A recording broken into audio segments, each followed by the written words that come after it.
আমরা দেখতে পাচ্ছি রবিন ভাই নিচে একটা প্লাস চিহ্ন কাটছে, প্লাস চিহ্ন নাক থেকে একটা কোন দিকে সীমানা কোন দিকে, এদিকে লটকন বাগানে শিবপুরের দিকে। তো রবিন ভাই সিদ্ধান্ত নিচ্ছে শিবপুরের দিকে যাবে, আপনারা কি সহমত? হ্যাঁ দেখ 1 2 3 4 হ্যাঁ এই বরাবর বসে এই যে এই বরাবর তাহলে এটা শিবপুরের দিকে না? আমাদের এই বাঘরক্ষক এই কোনাটা বলতেছে যে শিবপুরের দিকে সিগন্যাল দিতেছে। তো আমরা এক সিদ্ধান্ত নিচ্ছেন শিবপুরের দিকে লটকন বাগানে যাব। তো এখন এই বিষয়ে আপনি কি বলেন? ওইদিকে কি কেমন লাগে আপনার, কে কেমন লাগে? খুব ছায়াগারা সুন্দর মানে ঠান্ডা পরিবেশ। আমরা আজকের মিশনটা ওইদিকে দেব ইনশাআল্লাহ। আচ্ছা লটকন বাগানে তো চুরি কিন্তু করা যাবে না। না আমরা জীবনে চুরি করছি না। এই বেটা আজকে সেই জায়গা কোনোদিন করি না, এটা কি আমরা ভাবছি? এর আগের বার কইছিল 1 কেজি লটকন কিনতে 10 কেজি লটকন চুরি করে আনছস। হ্যাঁ রে, সুরের মতো দেয়া যায়।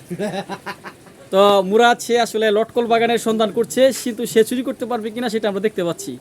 আমাদের কাউসার ভাই মনে মনে মিটমিট হাসতেছে।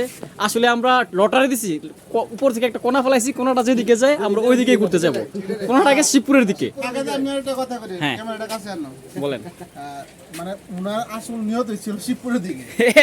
রবিন ভাই একটা এখানে একটা ইয়া করছে, আমি এই ব্যাপারে দুর্নীতি করছে, মানে কোনাটা এমন ভাবে ফেলাইছে যে কোনাটা শিবপুরের দিকে যায়। আমি সংবাদ সম্মেলন ডাকবো এই ব্যাপারে, কারণ আমি ফালাইছি ওটা পরে আমি কোনা কিন্তু পড়ছি এই পাশে এই জায়গা পরে ওই দৌড় দিছে।